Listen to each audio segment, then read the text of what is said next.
Welcome to a special year-end episode of Honor Spotlight. I'm your host, Robin Lee, and as we wrap up the holiday season and look ahead to a brand new year, it's the perfect time to talk about something that's on a lot of our minds: health, balance, and starting fresh. My guest today is Lena Eccles, a nutrition and food science major, honors ambassador, and an associate editor for Collage, a journal of creative expression. She's also a Buchanan Transfer Fellow who's passionate about helping others build healthier lifestyles through science-based nutrition. In this episode, Lena shares what it's really like to study nutrition at MTSU, what it takes to become a registered dietitian, and some simple practical ways to help make better food choices in the new year. We'll also hear about an exciting new master's program in nutrition and receive a few wellness tips as well as a healthy recipe to try at home. Whether you're interested in food science, wellness, or just looking for a little inspiration to eat better and feel better, this episode is the perfect way to start the new year on the right note.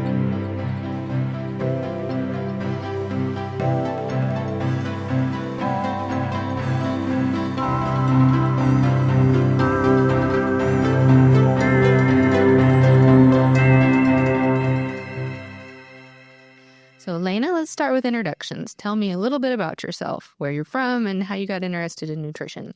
Well, thank you, Robin. As you said, my name is Lena Eccles, and I'm a senior in nutrition and food science with a dietetics concentration. I'm originally from California, and I did some schooling in Texas and then ended up here at MTSU. I first got interested in nutrition during the 2020 pandemic because there wasn't really much else to do other than sit at home. So I started cooking, and I really enjoyed it. Eventually, I fell down the rabbit hole of nutrition and discovered the principle of food is medicine and was immediately hooked on becoming a registered dietitian. So what brought you to nutrition instead of culinary arts? Great question. I really enjoyed nutrition in that you can help people learn more about how it affects their body. And I was more interested in that than doing the dining service of culinary arts. While I did enjoy being a sous chef for one of my local restaurants, I found that I didn't like that kind of fast-paced environment. I more enjoyed the fact of how to create healthy recipes. What made you decide to transfer to MTSU and join the Honors College? So I decided to transfer MTSU because my family actually moved out here while I was still in Texas, and they mentioned how great the school was and how my cousin's husband was loving his experience here. So I checked it out, and I fell in love with the nutrition program here. And once I got here, the first time that I heard about the Honors College was actually through an email saying I was accepted to the Honors College. So that was really exciting, and that was without even applying. And being an overachiever and academic weapon that I am, I was so thrilled. I then delved deeper into what it meant to be an honors student and graduate with honors, and it then brought me to learning about the undergraduate thesis. This was something I thought I couldn't do in undergrad, so I really jumped at that opportunity. And eventually I spoke with Dr. Al-Bakri about options as a transfer student for scholarships. And this was when I heard about the Transfer Buchanan Fellowship, and I immediately applied when I got home, and I am very glad I did.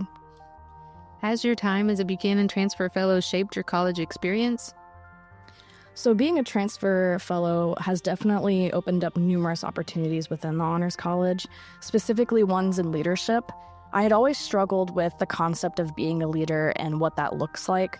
However, I needed to learn those skills in order to succeed in my field of dietetics.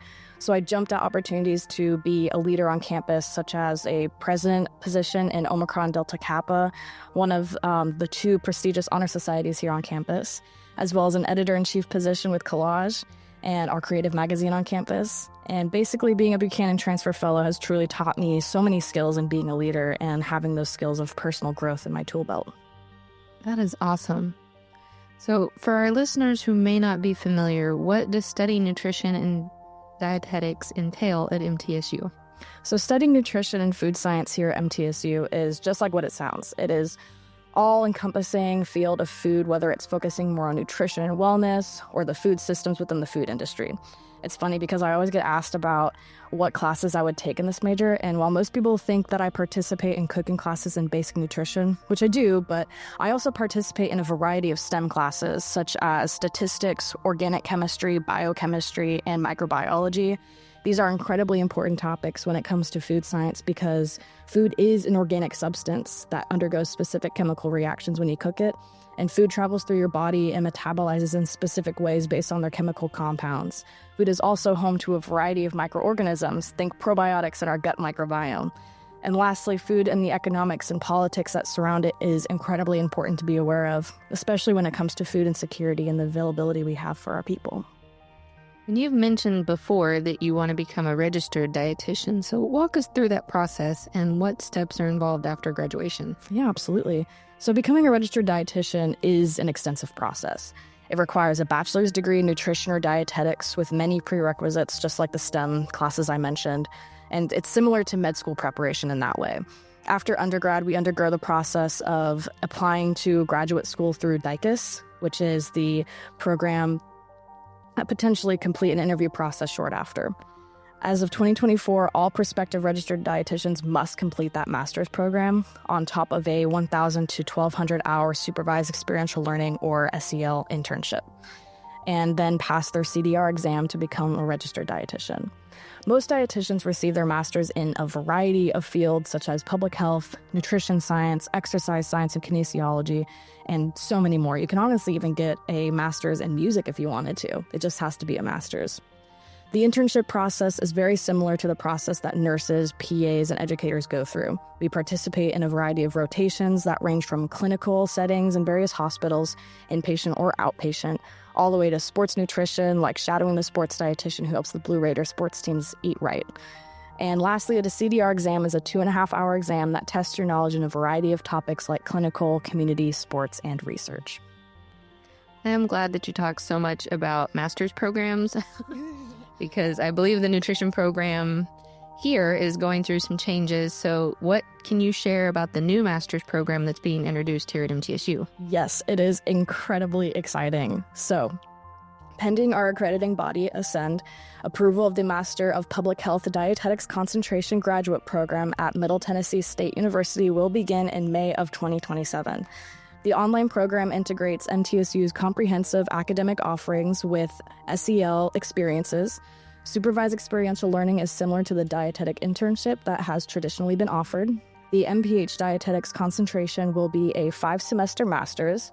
Students will complete 1,000 hours of supervised experiential learning during the program, and the mission of this program is to prepare graduates to become competitive entry-level dietitian nutritionists who are committed to community service and lifelong learning in a dynamic and global society through the use of collaboration and critical thinking skills. The MPHDC will provide students eligibility to take the registered exam for registered dietitian nutritionists. Awesome. I know a lot of people tend to think that since MTSU has been around since 1911 that we are kind of old and stagnant, but the way that you have described that new master's program shows that we are always evolving as a campus.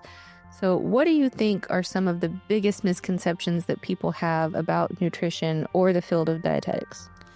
I think the biggest misconception that people have about dietetics is that they are only here for making people's meal plans and that they hate things like cake. This can't be further from the truth. First off, I love cake, and I don't think I've heard of a dietitian who hates it. I love cake. Right?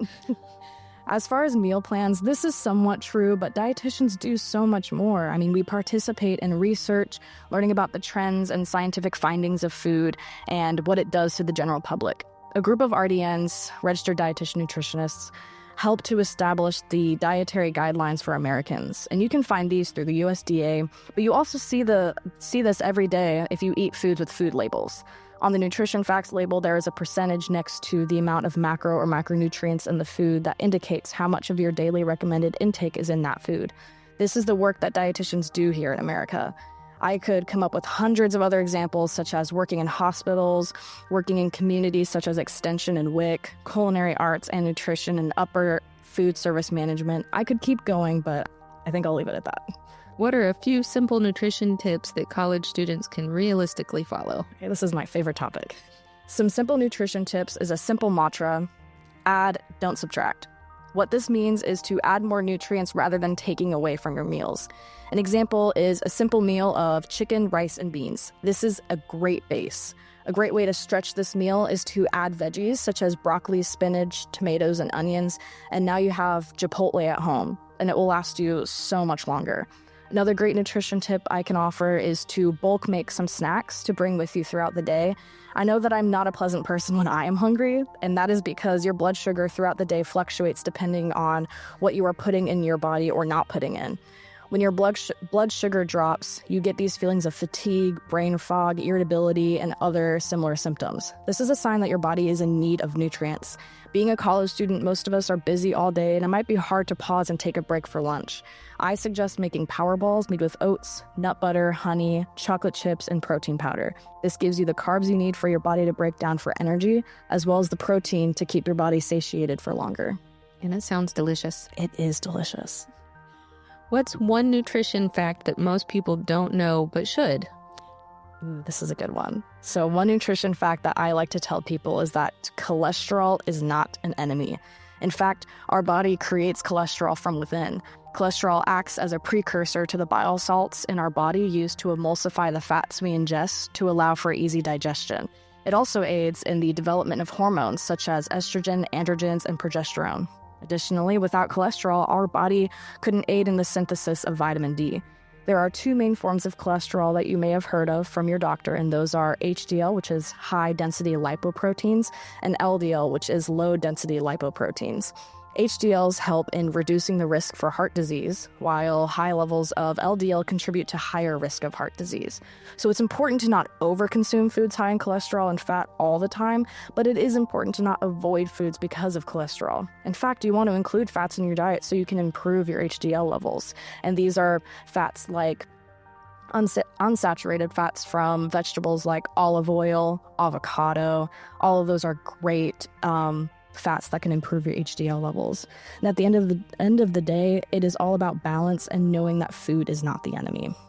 So something that I think we all need is a healthy recipe that is easy for students or busy professionals to make. So share that with us on the podcast, and then I will also share it in the description so that people don't have to write really fast to get it all down. Perfect. Yes, I love sharing quick and easy recipes. A popular recipe I find all over Instagram and TikTok is pasta salad. So I'll share a recipe for that. What I'll tell you is going to be for one serving, but feel free to double or triple this recipe if you are feeding your family or just meal prepping for yourself. I love that it's one serving because so many recipes are like for 4 or 8. And I'm like, what if I just want to feed myself? Agreed. And especially as a college student, like if you're just living by yourself in a dorm or an apartment, or you have roommates, but they're not around all the time, you don't want to make such a huge batch and then suddenly it goes bad in the fridge. So for this one, the base is going to be 1 cup of cooked, bite-sized whole grain pasta, 1/4 of a cup of quartered cherry tomatoes, 1/4 of a cup of chopped cucumber, 1 tablespoon of red onions or shallots, and this just depends on your preference, 1/2 cup of chickpeas or other choice of legumes such as black beans, kidney beans, lentils, and then 1 tablespoon of chopped dill. And then for your dressing, you're going to do 1/2 cup of plain Greek yogurt, 1/2 tablespoon of olive oil, and you can add more if you want a smoother dressing, and then 1 teaspoon of Dijon mustard. My favorite thing about this recipe is that all you have to do is boil pasta, chop the vegetables, make the dressing, and then mix it all together. And it's super quick. I would say this takes about 15 minutes. And then now you have a hearty pasta salad that is filled with fiber, protein, and it just tastes delicious.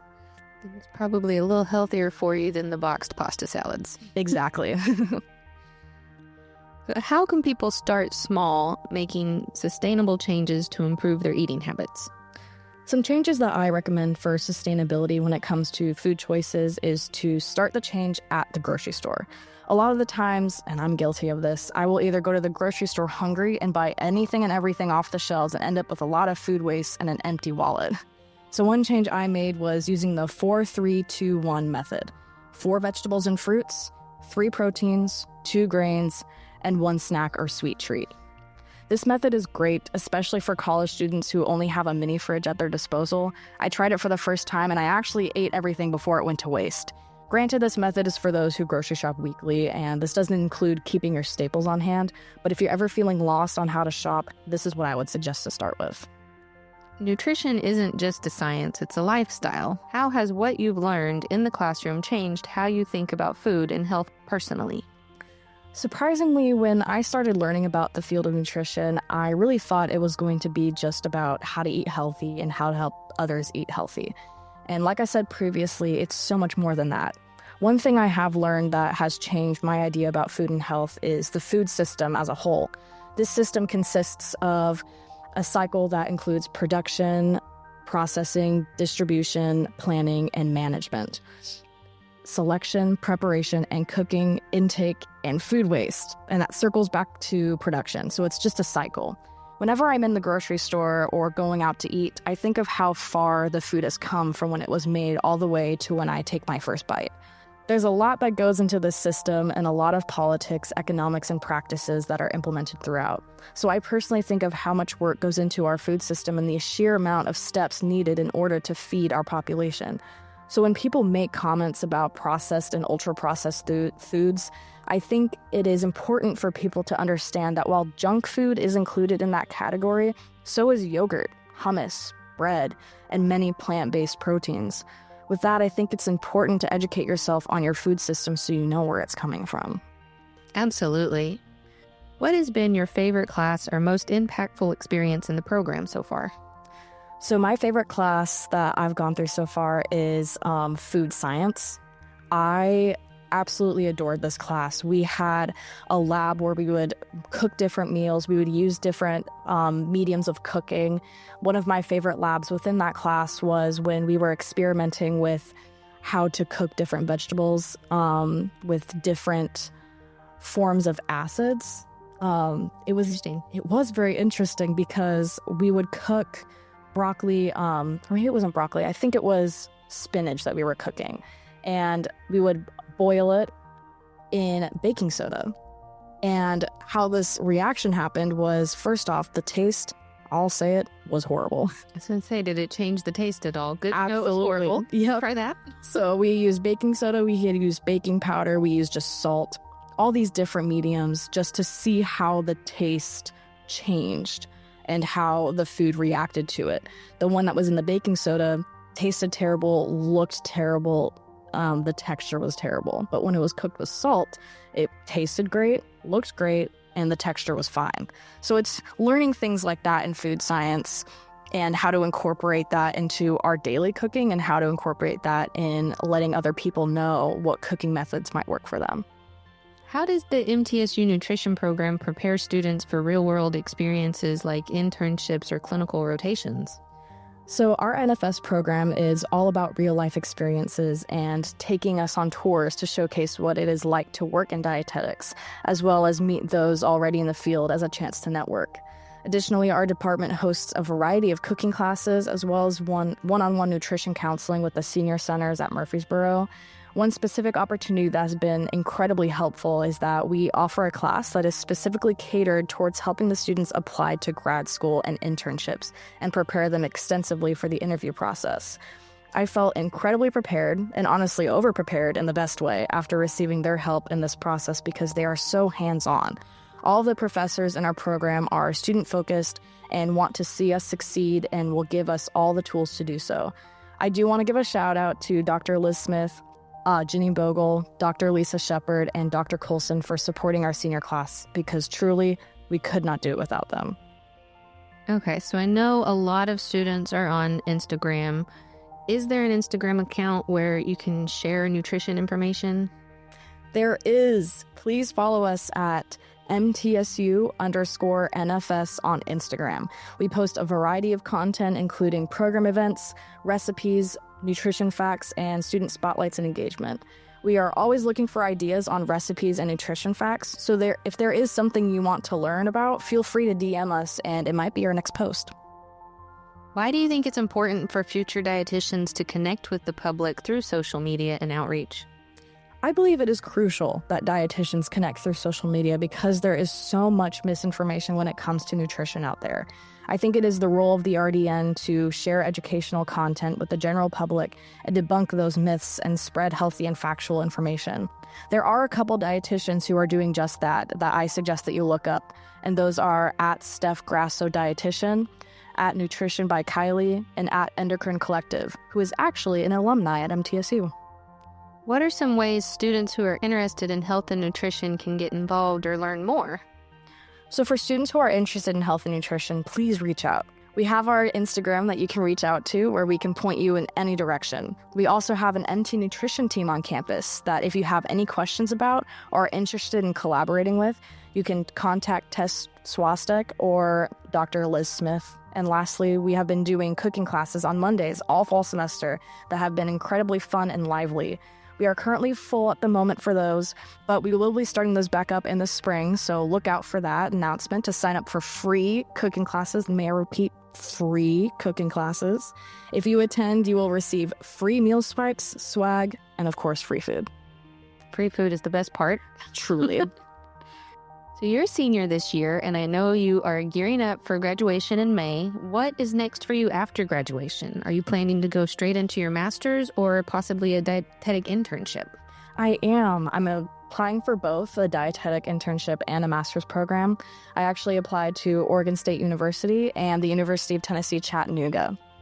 What are your long-term goals as a nutrition professional? As a nutrition professional, I hope to begin my journey in clinicals and work in that inpatient setting to help patients heal and get better through their nutrition. Eventually, I want to work at either an inpatient or outpatient eating disorder facility to aid those who have a bad relationship with food and heal that part of their journey for them. And my quote-unquote retirement goal is to work as a health and nutrition teacher at the high school level to teach kids about the importance of health and teach them sustainable skills like cooking and into their adulthood. I kind of want to bring back home ec, but make it cool. Okay, so as we wrap up the year, let's leave listeners with one message about taking care of their health. What have you got? So my last message to everyone is that a health journey is not linear, and it is important to be kind to yourself, especially when it comes to food, because it is easy to develop that bad relationship with it. Food should be enjoyed, and it should aid your body, not destroy it. So enjoy that cake. I know I will. Thank you to all of our listeners for making this first semester of Honor Spotlight a success. We hope you come back and join us next semester because we have so much more exciting things planned for you and in store. Happy New Year, everybody.